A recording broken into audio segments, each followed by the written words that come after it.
So what we've got to do is make that change in those standards. That's where the shifts happen. It doesn't happen any other place. And I'll give you a very simple example. If you want to know the difference in people's lives, it all comes down to what are the things that are musts for you versus shoulds. So let me tell you this. We said to have an extraordinary life, you got to have an extraordinary psychology, right? Extraordinary psychology means you got to live in an extraordinary state. To be in an extraordinary state, you got to condition your nervous system, your body, your physiology and focus to be at their best. Do you agree with this? Yes or no? Then to do that, though, you can do that. Why doesn't everybody? Not because you can't. We all have the ability. It's because of our standards.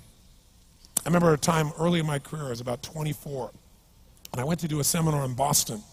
And in those days, a big seminar for me was like 125 people. And it was a 3-day seminar, and we worked around the clock, and people made such extraordinary changes in their life. And at the end of it, I was feeling so fulfilled. I was thinking, my God, I'm 24, maybe 25 at the time, and I am so happy because I have found my mission in life. I'm doing what I love. It's making a difference in people's lives. This is extraordinary. So we finished about midnight on the Sunday night. And around midnight, you know, I'm still wound up, so I don't feel like going to bed. So I decided, okay, you know, let me take a walk here, and I decided to go through Copley Square. If you've been through Copley Square, you know it's a pretty neat place. Because in Copley Square, you can look up and you can see buildings that were here before we were known as the United States, and beside them you see skyscrapers that are new. It's a pretty cool place. So I'm walking around midnight on Sunday night. There's nobody in Copley Square midnight on Sunday night. And I'm walking along, and I see this guy in the distance, and he's kind of stumbling back and forth between the gutter and the sidewalk. He's got a long trench coat on, his head's down like this. He's holding a brown bag, and I can start to smell him even before I get there, and I'm thinking, you know, this guy is obviously drunk. And as I started to get closer, I thought, I bet he's going to beg me for some money. And sure enough, whatever you focus on life tends to happen, doesn't it? So sure enough, he gets real close to me, and I thought all of a sudden he wasn't going to do it, and all of a sudden he popped his head up. It was really weird. He went, "Mister!" He had this really bizarre-looking sounding voice. He went, "Mister, could you loan me a quarter?" And I thought, do I want to reward this behavior? And then I thought, I don't want him to suffer. Do you have this dilemma sometimes? Like, you know, I'm not here to judge. So years ago, I finally decided I always just give. Even if the person's pulling a scam, that's for them to deal with. If I have the ability, then I give. And so I thought, but could I teach him something? So I asked him a question back. I said, is that all you want is a quarter? So he goes, yeah, just 1 quarter. 1 quarter changed my whole life. 1 quarter. I said, really? He said, yeah, 1 quarter. So I reached in my pocket, and I pulled out my money clip. And in those days, I was, you know, very young, just starting to succeed. And my original mentor was a man named Jim Rohn. I don't know, how many have heard of Jim Rohn? Anybody? Yeah, he's a great guy. And Jim told me, he said, Tony, look, you've come from a poor background. You got a poor psychology. You got to change it. He said, you don't have any money, so pretend you do. He said, start training your brain. Condition it. He said, go save all your money, get $300 bills, and put them on the outside of your money clip, even though you only have $5 in between them. So every time you put it out, you'll see that, you'll feel inspired, you'll feel better. He said, and you'll feel better, you'll do better. So I was like, okay. So I did. So I pulled my money clip, and sure enough, I got $300 bills in. I made sure he saw the bills. So I'm tearing through that, right? Looking in between there, see if I can find some change. But I made sure he saw it. Sure enough, he's looking at the $100 bills, checking it out. I find the quarter, I pull it out, take the money, put it in my pocket. I notice he's watching my hand going into the pocket. I took the quarter, and I looked at him, and I said, sir,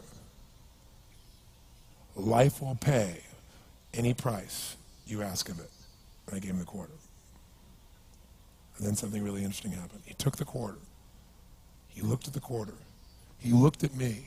He looked at my pocket.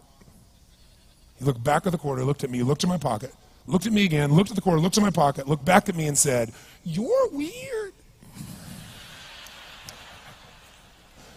And then he shuffled on off like this, right? And I thought to myself, wow, what's the difference between him and me? I mean, I was 24, 25 at the time, doing what I love most, have my mission in life, and he's in his early 60s, drunk on the street begging for quarters. What's the difference? And I thought, well, maybe God's blessed me because I'm such a good person. I thought, oh, and he's such a bad person, that's such bull. And I thought, wow, maybe the answer to that question is what I just told him. Life will pay whatever price you ask of it. But you know what's interesting?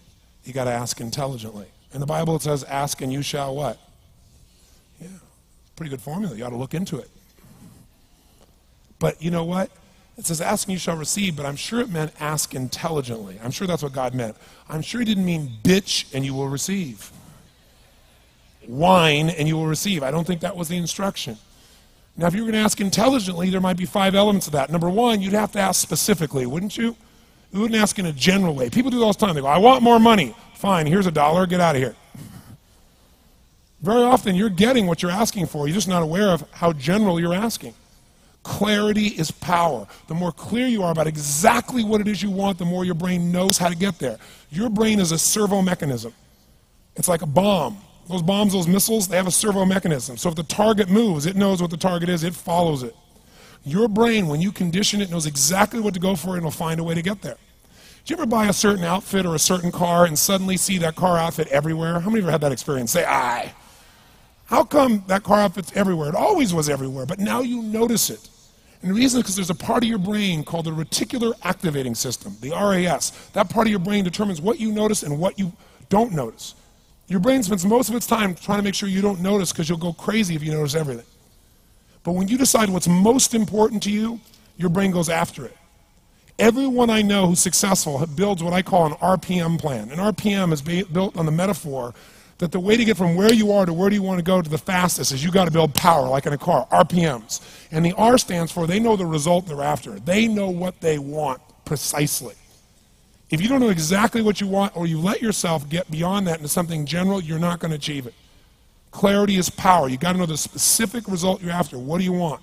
If you can't answer that question right now in your personal life, in your body, in your relationships, in your finances, in your spirituality, then you're not going to be as fulfilled as you want to be.